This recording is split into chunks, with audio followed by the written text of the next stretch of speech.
as fishing as boating. Like, boating is just as good as fishing. It's like there's two awesome things combined together. When you get older, you don't go night clubbing or partying or any of that anymore, and this is that. So this is, if you imagine how much fun when you're young you have at the nightclubs and, you know, parties with your mates and stuff, this is that.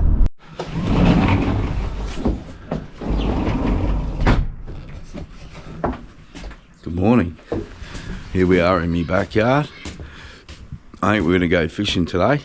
It's July 31st, final day of a snapper competition that I've been running. Go and try and catch a snapper. I reckon we're 100 to 1 shot chance of catching one because it's it's last day of July. If you know a little bit about fishing in Melbourne, it's nearly impossible to catch a snapper in July. Hardly anyone fishes in winter. So that's the whole idea of the snapper comp. We're gonna go participate, and first thing we're gonna do is get everything ready. This is just my little freezer, bait freezer. It's where I deal with the fish. And first thing we got to do is get the boat ready. So, rods. Righto, so this is the boat we're fishing in today. Look at that. The steam coming off the car. Well, it's going to be fun out there today.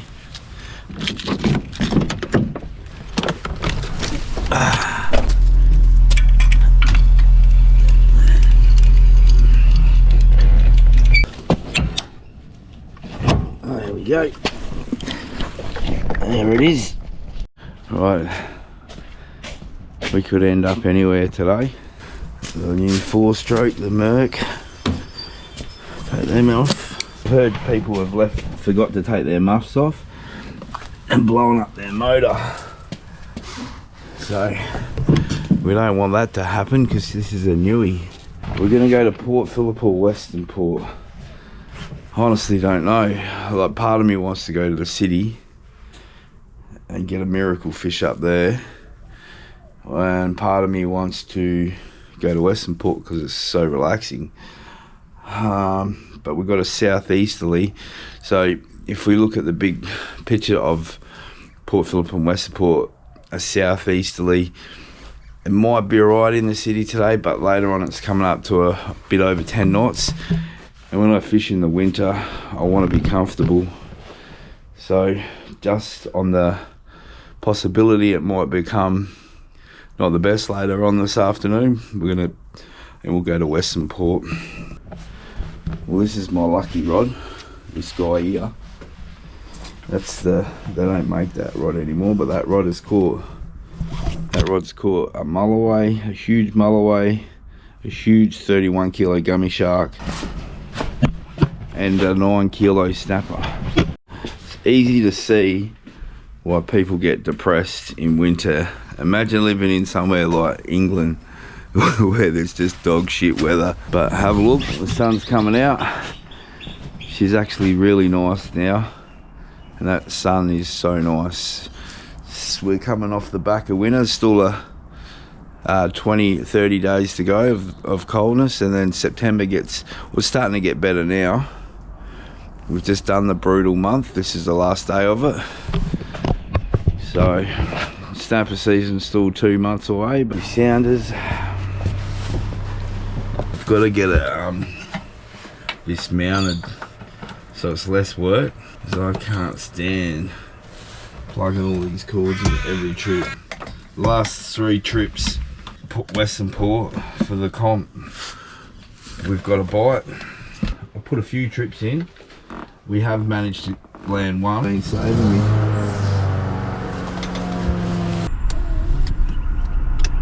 I hate crossing this highway, especially with a boat, because you can't really see. You just got to go for it, eh? You just got to hammer. See, there's a car that says, alright, should be good now. You'll be okay. Whip snapper. I don't know how you think. I have a theory that if the fish shallows they're going to be feeding. Like, that's the only reason to come up into the shallows.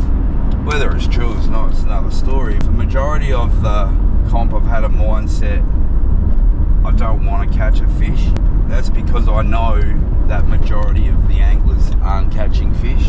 Well, any fisherman on the planet cannot go out into Western Port Bay or Port Phillip Bay in July and catch a snapper a good snapper every trip. That's what makes this comp unique and fun. You need to have a big sack to fish this comp, and you have to have some guts. You can go sit out there for two 12-hour days in a row and not get a single bite, and just your spirit is just crushed to the next level.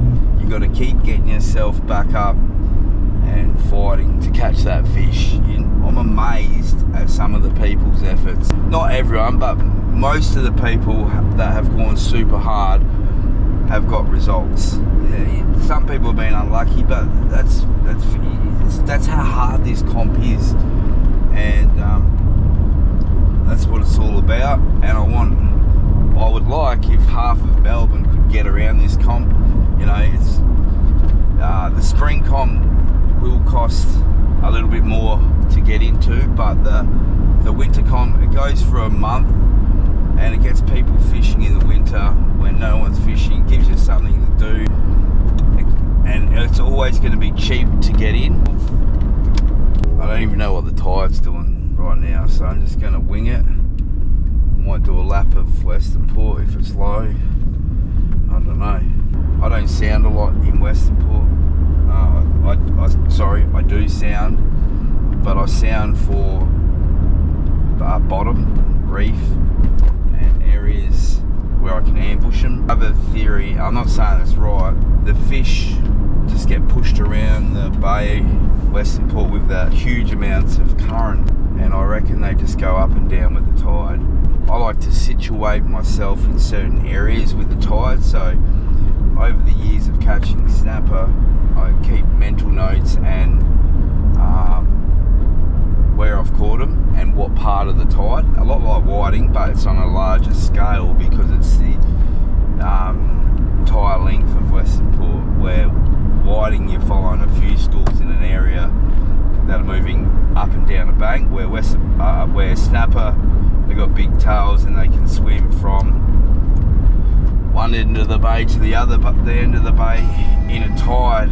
So that's how I go about catching them. The bigger the tide, the farther they go. It's a simple way of explaining it. So they'll go up with the tide and then come back with a run out tide, and it seems to work because I catch a couple of fish.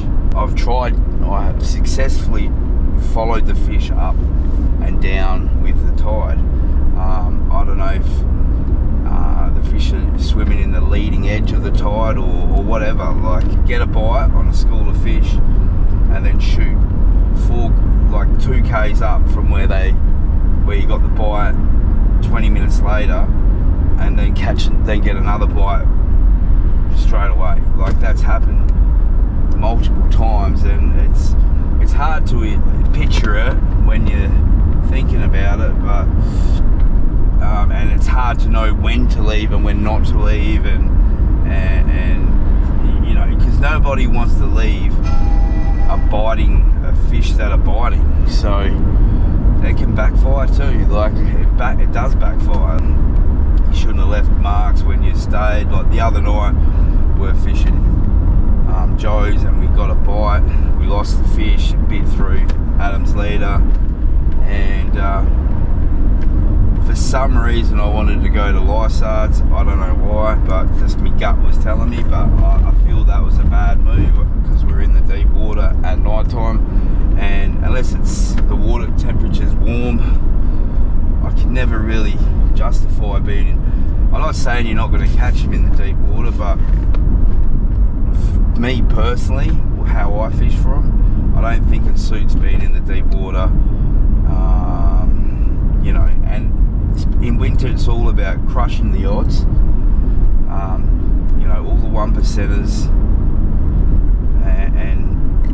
and putting a plan together in your head and then executing it. Well, that's how I do it. My car's still... I nearly want to give $1,000 to someone who can catch a 20 pounder. Imagine a 20 pounder in July. That would just blow my mind. It would blow, that would be the pinnacle of all pinnacles. The impossible fish in the impossible month. Imagine that. Imagine that. And I reckon it will happen one day if this comp keeps going. So I think there's been about 40 fish caught. I've lost track of them, but I don't want to put down the 50 centimetre snapper and all that, but there's only been about 12 or 15 good fish. Not that the 50s aren't good or anything like that, and it's still something, but you know, we all want to catch big ones, and that's why we go fishing, because we love to catch the big ones. We're nearly at Hastings, so the excitement level, like, even though I know I'm not going to catch a fish straight away, like it's nearly impossible, like just about impossible, my excitement level right now is coming up because I'm getting close to the ramp, and so naturally I want to rush, I want to drive faster, I want to get there, and it's so important that I don't, because I've got to try and control my emotions, because that's when mistakes happen, like when you're rushing to launch a boat or rushing to get to spots, you know, and